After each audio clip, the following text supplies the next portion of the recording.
Mire, hoy quiero hablar de un pasaje que está en Primera Reyes, capítulo 17. Hay un milagro del que muchos de ustedes escucharon hablar. Hay una frase del profeta Elías que dice: la harina y el aceite no escasearán en esta casa. ¿Cuánto lo escucharon? Es un milagro hermoso en la casa de una viuda que tenía para un día. Nomás dijo: voy a hacer estas tortitas con lo que tengo y después nos vamos a dejar a morir con mi hijo. Y el profeta dice: tranquila, no va a escasear ni la harina ni el aceite hasta que tengas comida para hacer otro tipo de alimentos, hasta que llueva, dijo. Entonces, quiero hablar porque este milagro tuvo un preámbulo, tuvo un anticipo. ¿Qué pasó antes del milagro? ¿Por qué ocurrió ese milagro? Hay cosas que muchas veces nosotros necesitamos un milagro en nuestras vidas. Y yo creo que si nos ponemos a ver cada uno, tenemos en nuestro interior peticiones que son milagros. Si el Señor no obra un milagro, yo esto no lo voy a lograr nunca. Pero ese milagro necesita ciertas pautas. Por ejemplo, en este milagro hubo pautas que ocurrieron y de eso quiero hablar. Cuando vemos el capítulo anterior, el capítulo 16, de donde está el relato vemos que Israel pasaba por una época mala. Tenía un rey llamado Acab, hijo de Omri. Dice, Omri había sido el rey anterior de Acab. Omri había sido el peor hasta esa fecha y Acab era peor que Omri. O sea, era un rey peor que el otro. Y cuenta en los últimos versículos del capítulo 16 de Primera Reyes que reinó 22 años Acab. Y Acab, hijo de Omri, hizo lo malo ante los ojos de Jehová más que todos los que reinaron antes de él. Imagínense. Y después, encima, en el 16:31 dice: le fue ligera cosa andar en los pecados de Jeroboam, hijo de Nabat, otro rey que había sido de lo peor. Y dice: y tomó por mujer a Jezabel, hija de Edbaal, rey de los Sidonios. O sea, era hija de un rey extranjero que encima, dicen los comentaristas, que era sacerdote de Baal. O sea, lo peor de lo peor, él traía todo lo que no servía, lo traía a Israel. Dice, se tomó por mujer a Jezabel, fue y sirvió a Baal y lo adoró. En el 32 dice, hizo altar a Baal en el templo de Baal y que él edificó en Samaria. E hizo también a Acab una imagen de acera, haciendo así a Acab más que todos los reyes de Israel que reinaron antes que él, para provocar la ira de Jehová, Dios de Israel. Lo peor de lo peor, este hombre, Acab. Para completarla, se casó con esta mujer Jezabel, que venía de allí de Sidón, hija del rey de los Sidonios. A este hombre, a este rey, Dios lo manda al profeta Isaías. Y ahí empezamos en el 17:1, donde dice que entonces Elías Tisbita, que era de los moradores de Galad, dijo a Acab: vive Jehová, Dios de Israel, en cuya presencia estoy, que no habrá lluvia ni rocío en estos años, sino por mi palabra. A raíz del gran pecado de Acab, Dios manda una sequía a Israel, una sequía que duró 3 años, una sequía que produjo hambruna, que produjo de todo, porque al no tener lluvia no tenían cosecha, no tenían agua para tomar, no tenían nada, a causa del pecado de Acab. 2 cositas para después entrar más en el pasaje. Hay 2 cosas que debemos saber. En primer lugar, cuando un gobernante hace lo malo ante Dios, un gobernante de cualquier nación hace lo malo ante Dios, todo el país paga las consecuencias. A veces decimos, bueno, que haga lo que quiera él allá. No, que haga lo que quiera no. Ore para que el Señor guíe a los gobernantes, porque cuando los gobernantes hacen pecado, hacen lo malo delante de Dios, toda la nación paga las consecuencias. Ocurre en el hogar cuando un padre hace lo malo ante Dios y justamente todo el hogar paga la consecuencia, en la nación pasa lo mismo. Pero el segundo punto es aunque todo un país esté en crisis, en la casa del cristiano Dios sigue siendo Jehová Jireh. En la casa del cristiano no va a faltar nada. Jehová Jireh significa el Señor es mi proveedor. Aunque todo el país esté en crisis, en la casa de las personas que están en las manos de Dios no va a faltar nada. No se haga problema por eso. O sea, ore para que no ocurra. Pero si ocurre, quédese tranquilo, porque en la casa del cristiano no va a faltar nada.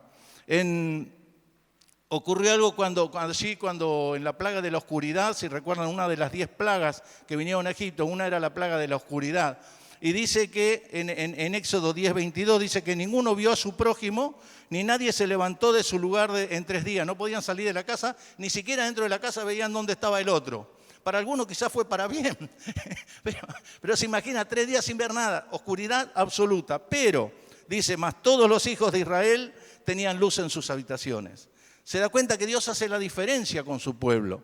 Y aunque todo un país esté en crisis, en la casa de los hijos de Dios no hay crisis. Amén.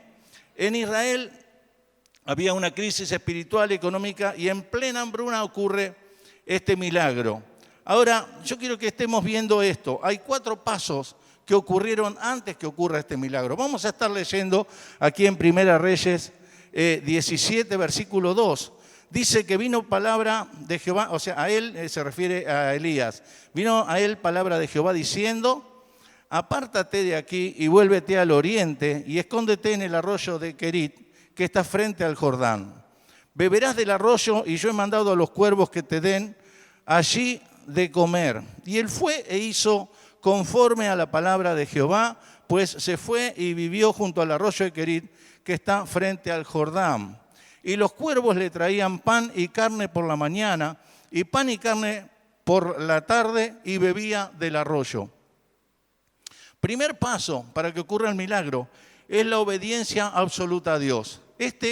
Es una condición sine qua non, o sea, una condición que tiene que ocurrir sí o sí.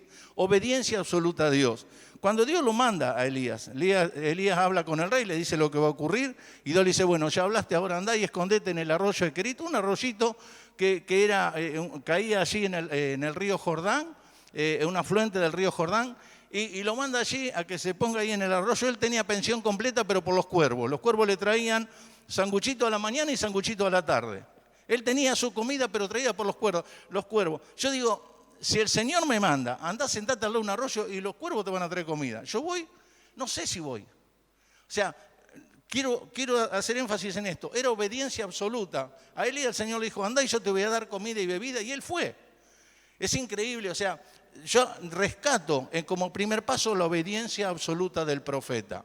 Pero no termina allí, porque en ese lugar, y esto es algo para rescatar, en ese lugar, en el arroyo de Querit, el profeta vivió 2 cosas, la soledad y la escasez. Porque en un momento, dice el versículo 7, pasados algunos días se secó el arroyo porque no había llovido sobre la tierra. No solo él comía lo que le traían los cuervos, bebía de lo que corría en el arroyo, bebía agua del arroyo, pero el arroyo se secó. Y yo les quiero decir algo. Hay personas, hay ministros, pero también hay hermanos, hermanas que aspiran a ser ministros. Y hay algo que debemos saber. La soledad y la escasez son cosas por las que todos los ministros en algún momento vamos a tener que pasar. O pasamos o vamos a tener que pasar. Como la pasó Elías, ahora después vamos a leer que también el salmista la pasó. Cuando viene la soledad y la escasez, no es que el Señor nos abandonó. Es que el Señor tiene un propósito que viene después de esto. Pero Elías llegó ese momento y ya en un momento no hubo más carne, no hubo más pan, pero tampoco hubo más agua. Y llegó el momento que ahí ya no se podía hacer más nada. ¿Qué pasa ahora, Señor? Pero en el momento de la soledad y la escasez, yo recordaba, hay un salmo que a mí me ha hecho muy bien en su momento, el Salmo 42:1. A ver, ¿quién lo relata conmigo? Como el ciervo brama por las corrientes de las aguas, así clama por ti, oh Dios, el alma mía. ¿Por qué el salmista clama esto? Como el ciervo brama por las corrientes de las aguas. Estaba solo el tipo. Pero estaba solo, no solo sin gente, solo sin Dios se sentía. Como el Señor en la cruz cuando decía, Elí, Elí, lama sabactani. Hay momentos que nos sentimos solos, hay momentos que sentimos que el Señor no está con nosotros y el Señor jamás se apartó de nuestro lado. Pero aún en esos momentos, el salmista dice, como el ciervo brama por las corrientes de las aguas, así clama por ti, oh Dios, el alma mía. ¿Quién era este salmista? Cuando vamos al versículo 4, fíjese que no era cualquiera. Él dice en el Salmo 42:4, me acuerdo de estas cosas y derramo mi alma dentro de mí, de cómo yo fui con la multitud y qué. Y la conduje. No era uno más en la multitud. de cómo yo fui con la multitud y la conduje hasta la casa de Dios, entre voces de alegría y de alabanza del pueblo en fiesta. Es muy probable que un día estés cantando y un día estés guiando al pueblo a la adoración y llevando a la gente y guiándolo, y al otro día estés solo al lado del arroyo de Querit o rogando al Señor: Señor, mi alma está sedienta de ti. Es muy probable, pero eso no cambia que el Señor sigue estando en tu vida. Eso no cambia el propósito del Señor en cada una de nuestras vidas. Y fíjese que en este mismo salmo, después el salmista repite 3 veces la misma frase: 42:5, 42:11 y 43:5. ¿Por qué te abates, oh alma mía? ¿Y por qué te turbas dentro de mí? Espera en Dios, porque aún he de alabarle, salvación mía y Dios mío. Amén. Este mismo salmista que decía, como el ciervo brama por las corrientes de las aguas, este mismo salmista después reconocía que se estaba amargando de gusto, porque él decía: ¿por qué te abates? Espera en Dios, porque aún he de alabarle. El tiempo que te toca pasar de escasez, el tiempo que te toca pasar de soledad, es un tiempo que va a pasar. El Señor sigue estando y el propósito del Señor jamás se hizo a un lado. Pero espera en Dios, porque aún has de alabarle. Espera en Dios, porque la alabanza volverá a estar en tu boca. Espera en Dios, porque aunque parezca que has quedado solo en la carrera, aunque parezca que no me acompaña nadie, aunque parezca que la soledad y la escasez han tocado, y uno dice: Señor, me abandonaste. No, jamás te abandoné. Lo que ocurre es que a veces debemos pasar por la escasez y la soledad para saber que dependemos solamente del Señor. Por eso aquel salmo dice: me has tomado por mi mano derecha. El Señor nos va a llevar a los mejores pastos. Amén. Pero a veces nos tocan esos lugares. Pero el salmista Elías seguía con esa obediencia absoluta. Primer paso para el milagro. Porque después en los versículos 8 y 9 de Primera Reyes 17, que es donde estamos leyendo básicamente, dice: vino luego a Elías palabra de Jehová diciendo: levántate, vete a Sarepta de Sidón y mora allí. He aquí, yo he dado orden allí a una mujer viuda que te sustente. El Señor lo manda a la casa de una mujer viuda que no tenía ni para ella. Una mujer viuda pobre, más que pobre. Pero el Señor lo manda allí. Pero no solo que lo manda a la casa de una mujer viuda, lo manda a un país extranjero. Esta reina que yo le dije, Jezabel, que era mala. Después usted lo puede leer en Primera Reyes y va a ver que quería matar. Lo perseguía por todos lados a Elías para matarlo. Y el Señor lo manda al país de donde es Jezabel. Jezabel era de Sidón. Y el Señor le dice: anda a Sidón. ¿Cómo vas a mandar allá? Anda a Sidón. Hay una viuda que yo le di orden que te sustente. Ah, una viuda, bueno. Elías, yo me lo imagino a Elías yendo a la casa de una viuda, se imaginaría una viuda que estaba... No, era una viuda que estaba pobre. Y el Señor lo manda allí. ¿Pero por qué esto? Porque Dios vuelve a ser... Es vigente esa palabra de 1 Corintios que dice que Dios eligió lo necio del mundo para avergonzar a los sabios y lo débil del mundo para avergonzar a lo fuerte. Dios escogió lo vil del mundo y lo menospreciado y lo que no es para deshacer lo que es. Dios quiere con lo que no es hacer cosas grandes. Y cuando Dios nos dice: tenés que hacer esto, no nos fijemos, no saquemos las cuentas con nuestra mente, porque vamos a meter la pata. Se lo dice vos por experiencia. Cuando Dios nos dice hace algo, nosotros decimos: no, Señor, pero vos fíjate, si el Señor te lo dijo, hacelo tranquilo. Obediencia absoluta, primer paso para el milagro. Andá a la casa de esa viuda, yo le di orden. Y Elías no dice nada, Elías va. Claro, tampoco tenía mucho para elegir si no había agua en el arroyo. A veces nos pasa eso también. Bueno, no me queda otra, tengo que ir a ver qué pasa. Pero Elías fue a la casa de esta viuda, caminó hasta Sidón, allá al norte, y ahí se apareció. Cuando va a ese lugar, dice que, versículos 10 en adelante, Primera Reyes, capítulo 17, versículo 10, dice: entonces él se levantó y se fue a Sarepta, y cuando llegó a la puerta de la ciudad, he aquí una mujer viuda que estaba allí recogiendo leña, y él la llamó y le dijo: te ruego que me traigas un poco de agua en un vaso para que beba. Y yendo ella para traérsela, él la volvió a llamar y le dijo: te ruego que me traigas también un bocado de pan en tu mano. Y ella respondió: vive Jehová tu Dios, que no tengo pan cocido, solamente un puñado de harina tengo en la tinaja y un poco de aceite en una vasija, y ahora recogía 2 leños para entrar y prepararlo para mí y para mi hijo, para que lo comamos y nos dejemos morir. No era que decía, no tengo más nada, lo otro lo tengo en plazo fijo. No tengo más nada, tengo unos dólares y nada más, $100 más. No, nada. Como estas 2 tortas y me muero. Cuando el segundo punto que yo quiero ver es este. La crisis es un anticipo del milagro.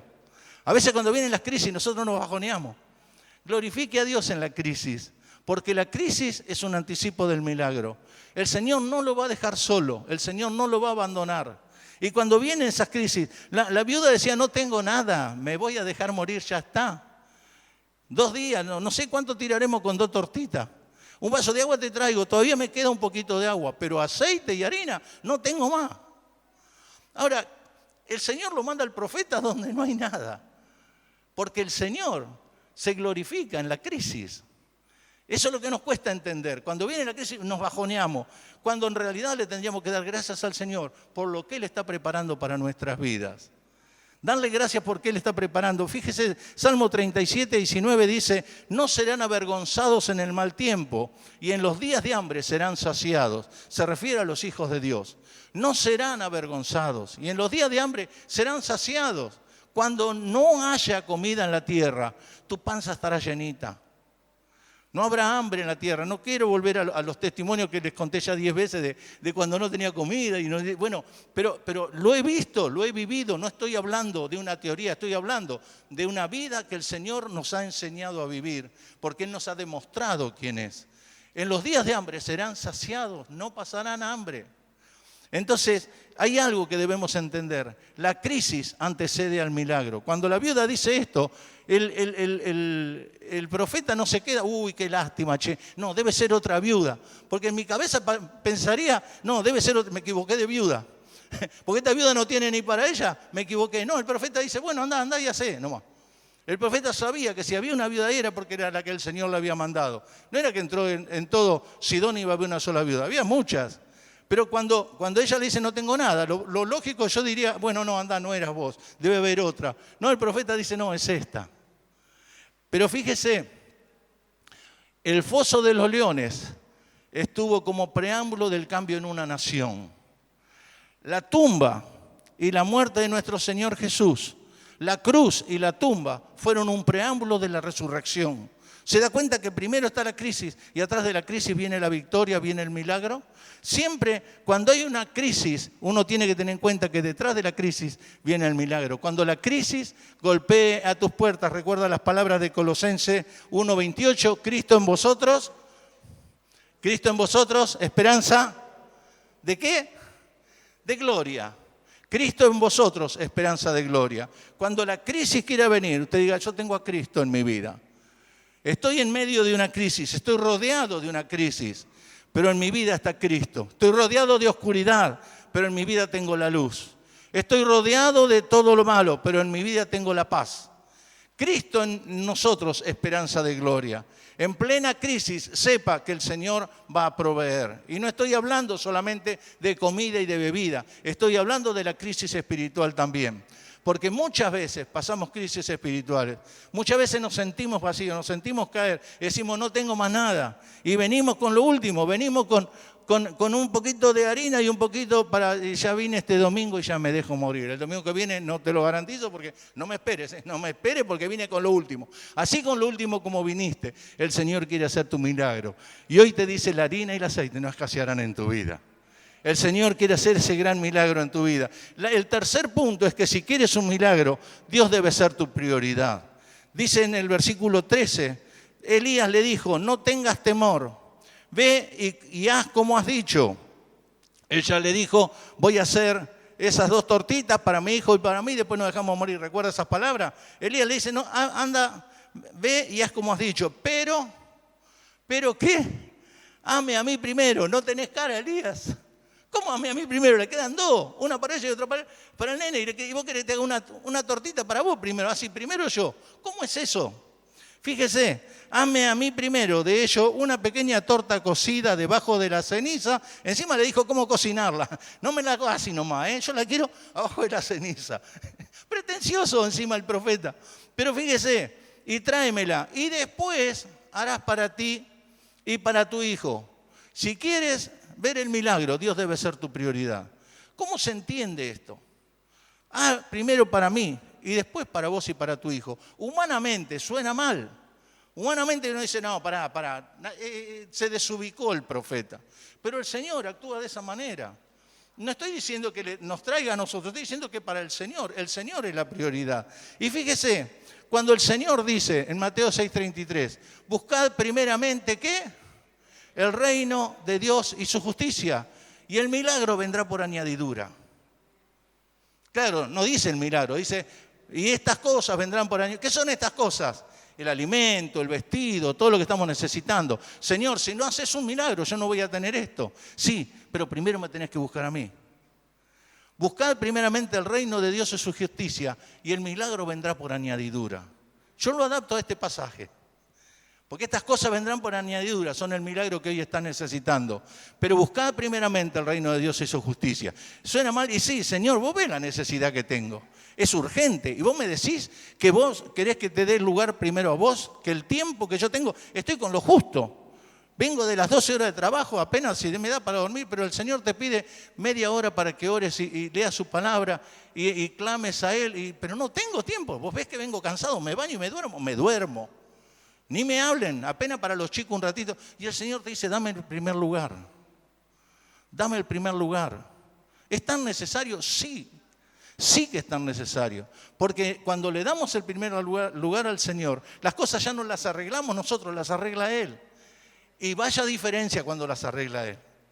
Vaya diferencia, se te van a empezar a abrir puertas. El Señor realmente va a hacer el milagro en tu vida. Y hablo de lo espiritual y en lo material. Y cada vez que hablo de este pasaje, hablo de ambos aspectos, espiritual y material. Tenga en cuenta que el primer lugar hay que dárselo al Señor. Por eso dice, buscad primeramente. Cuando el Señor le decía a su discípulo 9:23, Lucas 9:23, si alguno quiere venir en pos de mí, ¿qué decía? Niéguese a sí mismo. ¿Cómo niéguese a sí mismo? Sí, primero yo, después vos. ¿Cómo? Primero, sí. Si querés seguir al Señor, la prioridad es el Señor. Cuando entendemos esto, ¿sabe la paz que viene a nuestras vidas? ¿Sabe qué bárbaro que es saber que yo me encargo de adorarte, de servirte, de buscarte? Y vos te encargás de mis necesidades, te encargás de los milagros que necesito. Y se empiezan a abrir los caminos. Créalo, el Señor obra de esa manera.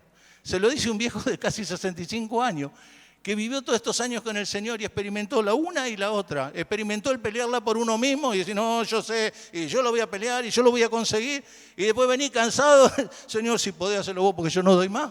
Y el Señor lo hace, de un día para el otro lo ha hecho. De un día para el otro me ha sacado de crisis económicas inclusive.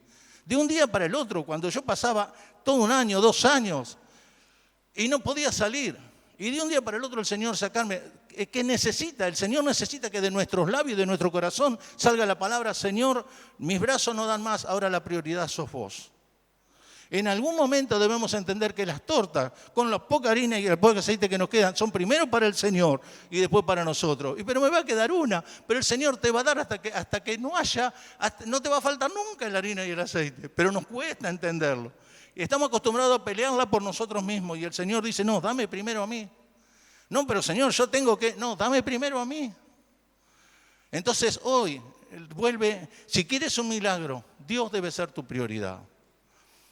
No busquemos un milagro si Dios no es nuestra prioridad. Si Dios no es nuestra prioridad es porque aún no le hemos creído. Si todavía necesito darle prioridad a mi trabajo, darle prioridad a todas las cosas que yo tengo. No, yo tengo que hacer esto y tengo que hacer aquello y tengo que ir a tal lado.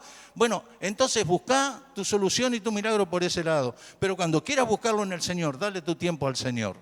Dale tu prioridad al Señor y el Señor hará tu milagro. El cuarto punto es que el milagro ocurrirá porque Jehová, Dios de Israel, ha dicho así. El milagro no ocurre porque yo pueda hacer esto o aquello. Es la palabra del Señor quien ha prometido hacer el milagro en nosotros. El versículo 14, 1 Reyes 17, dice, porque Jehová, Dios de Israel, ha dicho así. La harina de la tinaja no escaseará, ni el aceite de la vasija disminuirá, hasta el día en que Jehová haga llover sobre la faz de la tierra. No te va a faltar. ¿Pero por qué? Porque Jehová, Dios de Israel, ha dicho así. No es cualquier cosa, es la palabra de Dios. Mire, cuando nosotros decimos la palabra de Dios es fiel y es verdadera, estamos hablando de hechos, estamos hablando de cosas prácticas, estamos hablando de lo que realmente estamos practicando día a día. No estamos hablando de teoría, este no es un libro más, este libro tiene vida. Este libro me habla, este libro me quebranta, este libro me provee, este libro me da vida.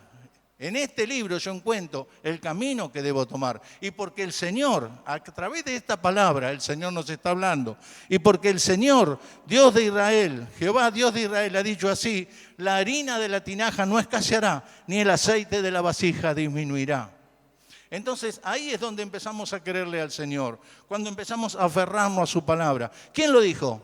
Lo dijo un gobernante, lo dijo un ministro de Economía, lo dijo no sé, cualquiera, lo dijo la televisión, lo dijo ¿quién lo dijo? Pero cuando lo dice el Señor, entonces las cosas cambian. Jehová, Dios de Israel, ha dicho así: la harina de la tinaja no escaseará y el aceite de la vasija disminuirá. Ya sea en lo económico, en lo material o en lo espiritual. Quiero que sepas que cuando le creemos al Señor, el Señor ha prometido que Él estará en nosotros todos los días hasta el fin del mundo. Él va a obrar en cada uno de nosotros. Y si hoy viniste, no doy más, estoy cansado. ¿Sabe que el verano? A mí me encanta el verano porque los días son más largos, uno sale de vacaciones. Pero no sé por qué razón el verano nos achancha. Hacemos así, como que se desinfla, vio no sé ahora cómo son las pelotas de cuero, pero antes y no podíamos jugar con una pelota de cuero desinflada, había que inflarlo. Bueno, con el cristiano es igual, no podemos jugar desinflado, tenemos que jugar bien inflado y tener para dar a los demás. Pero ¿qué pasa? Tenemos que creerle al Señor y cada día buscar ese aceite del Espíritu Santo en nosotros, cada día buscar el pan de la palabra, Jesús mismo obrando en cada uno de nosotros, cada día. Es una necesidad básica que tenemos, buscar del Señor cada día. Y vamos a ver que la palabra del Señor se va a cumplir en nosotros. El aceite no escaseará, el pan tampoco escaseará, la harina de la tinaja no escaseará, ni el aceite de la vasija disminuirá. Yo quiero decirte que la palabra del Señor sigue vigente para nuestros días. El milagro del Señor sigue vigente. Lo grande es que vuelvo al principio cuando decía que la base del milagro es la obediencia absoluta al Señor. Y acá vemos de vuelta en el versículo 15, ¿qué hizo la viuda? Dice que ella fue e hizo como le dijo Elías, y comió él y ella y su casa muchos días. ¿Qué le había dicho Elías? Haceme primero a mí. ¿Qué hizo la viuda? Fue y le hizo primero a él. Estamos hablando de una viuda que estaba con lo último que le quedaba, que era extranjera, que no era del pueblo de Dios, una viuda que era de los sidonios, y sin embargo ella hizo lo que el profeta le dijo. ¿Qué queda para nosotros? ¿Qué queda para nosotros más que obedecer a la palabra del Señor? Si ella vio el milagro en su casa, ¿qué va a ocurrir en nosotros? ¿Qué menos que lo que le ocurrió a ella? Entonces dice, ella fue e hizo como le dijo Elías, y comió él y ella y su casa muchos días, y la harina de la tinaja no escaseó, ni el aceite de la vasija menguó, conforme a la palabra que Jehová había dicho a Elías. Yo no sé con qué necesidad viniste en este día, no sé qué milagro estabas necesitando, si es material, si es espiritual. Muchas veces ese decaimiento espiritual parece más grave. Yo me acuerdo una vez que estaba trabajando muy bien en una empresa, eran 12 horas todos los días, 12 horas con 8 francos en el año eran. O sea, eran 12 días de domingo a lunes eran. 12 horas todos los días de domingo a lunes. Y en un momento le dije, Señor, no, estaba vacío, porque realmente, económicamente estábamos muy bien, nosotros veíamos como la casa y el coche y todo, todo bárbaro, pero espiritualmente me sentía mal, pero mal. Un vacío feo, que no me gustaría que ninguno de ustedes lo pasara. Dije, Señor, qué feo que es esto, yo no quiero esto. Y en un momento me vino eso ese refresco del Señor de volver a caminar y a empezar a trabajar para el Señor y empezar a hacer las cosas que tenía que hacer. Y dije, esto es lo que extrañaba, esto es lo que me hacía falta. Quizá te haga falta buscar un poco más del Señor. Quizá te haga falta bajar un poco los decibeles por acá y darle al Señor el tiempo que Él se merece. Quizá lo que haga falta es dejar de cuestionar lo que el Señor dice y obedecerle. sin cuestionarlo, porque al Señor no hay que cuestionarlo, a Él hay que obedecerle. Cuestióneme a mí cuando me aleje de la palabra, pero no cuestione la palabra, obedézcale. Y el Señor, en esa obediencia absoluta, Él va a estar obrando. La crisis es un anticipo del milagro, no lo olvidemos. Cuando venga una crisis, no lloremos por la crisis, démosle gracias al Señor por lo que está por delante que aún no vemos. Pero también no olvidemos que si queremos un milagro, Dios debe ser nuestra prioridad. Dios debe ser nuestra prioridad siempre. Busquemos el reino de Dios y su justicia y el milagro vendrá por añadidura. Y el milagro ocurrirá, sí o sí, porque Jehová, Dios de Israel, ha dicho así. Amén. Yo les quiero desafiar en este día. Más allá, no soy profeta, no sé cómo ha venido cada uno en este día, pero sí considero que por ahí, si esta palabra Dios me dio para hablarla, puede haber algo que estamos necesitando en lo material o en lo espiritual, y le pido que en este día esté tomando este mensaje como un desafío de fe y decirle, Señor, yo no resisto más de esta manera. Yo quiero una victoria absoluta. Yo quiero que la harina y el aceite no escaseen en mi casa. Aunque parece que me estoy muriendo, aunque parece que mis brazos ya no tienen fuerza. Yo vine al lugar correcto donde yo sé que vos estás, tu presencia está, y hoy quiero salir renovado. Mis fuerzas saldrán renovadas y tu Espíritu Santo jamás escaseará en mi vida. Tu palabra jamás escaseará en mi vida. ¿Cuántos dicen amén? ¿Cuántos toman este desafío en esta noche? Yo le invito, no pierda el tiempo, no deje pasar un día más. Hoy usted tiene que decirle al Señor, Señor, en esa oración privada que va a hacer ahora, Señor, yo quiero hoy mismo tomar este desafío. No quiero quedarme con que, y bueno, fracasé. No, en el Señor no hay fracasos. Hay crisis, por supuesto que hay crisis, pero en la crisis el Señor se glorifica porque atrás de la crisis viene el milagro. La crisis es el preámbulo del milagro. Vamos a ponernos de pie en esta hora, pero no deje de creerle al Señor. No deje de obedecerle al Señor. No lo vamos a cuestionar más. Señor, si tu palabra dice, ¿por qué me ocurre? Deje tranquilo todo eso. Acepte lo que el Señor le manda en este día. Pero también dígale, Señor, te agradezco. Vio que el apóstol Pablo dice, vamos a hacer las peticiones, pero también con agradecimiento. Porque él entendía, el apóstol Pablo estaba en la cárcel y él decía, yo sé que el Señor de esta me va a sacar y vamos a ir para acá y vamos a ir para allá y el Señor se va a glorificar. Y después el Señor seguía obrando. ¿Qué loco es esto? Creerle al Señor por sobre todas las cosas. Salgamos de este molde en el que el mundo nos quiere meter y creámosle al Señor por sobre todo. Digámosle, Señor, en este molde que vos nos proponés yo quiero estar. Amén.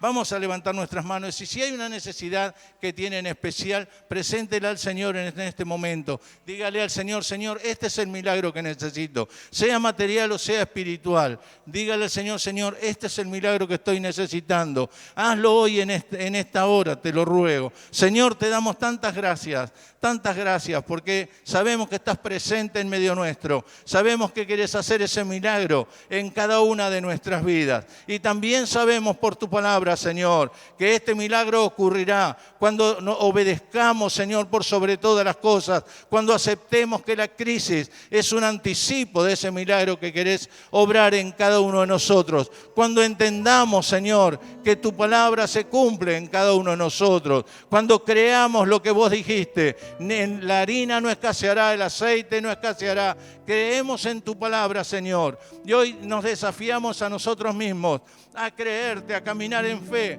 a caminar, Señor, sobre la palabra que vos nos has hablado. Obra en cada una de nuestras vidas para que en este día podamos en fe, Señor, caminar, empezar a caminar nuevamente, empezar a crecer, empezar a buscarte, empezar a tener ese tiempo de intimidad que habíamos abandonado, empezar a tener ese tiempo de oración que habíamos dejado, empezar a darte el tiempo, Señor, y la adoración que realmente mereces, que no haya nada ni nadie que nos desvíe de tu presencia, que nuestra prioridad cada día y cada momento seas tú, Señor, por sobre todas las cosas. Gracias, gracias, gracias, oh Dios. Te damos en el maravilloso nombre de Jesús. Amén, amén y amén. Gracias, Señor.